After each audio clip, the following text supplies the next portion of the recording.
মুখে গাড়ের মধ্যে কামড় দিয়া কুকুরে নিয়ে যায়, ওই বাচ্চাটাও জীবিত। সন্তান তো কোনো পাপ করে নাই, সন্তান তো কোনো অপরাধ করে নাই। আপনার একটা ভুলের কারণে আপনি দুনিয়া থেকেও অশান্তির মধ্যে থাকবেন, ইয়াউমাল কিয়ামতের ময়দানে ওই জাহান্নামের অধিকারী হয়ে যাবেন। এই জন্য আমি বলবো উভয় পক্ষ কোরআন হাদিসের মাহফিলে বসতে হবে। যেহেতু আমরা কোরআন হাদিস শিখি নাই, কোরআন হাদিস জানি না, আমাদেরকে কোরআনের মাহফিলে, হাদিসের মাহফিলে বসে ইসলামের জ্ঞান চর্চা করতে হবে।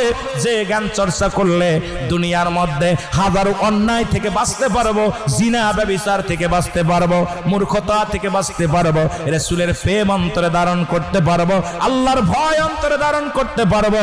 ও মুসলমান শুনে নাও, আমার আল্লাহর অনুগত হতে পারবো, রাসূলের অনুগত হতে পারবো। জোরে জোরে চিল্লায়া বলা যাবে না মারহাবা। এ দুনিয়ার মুসলমান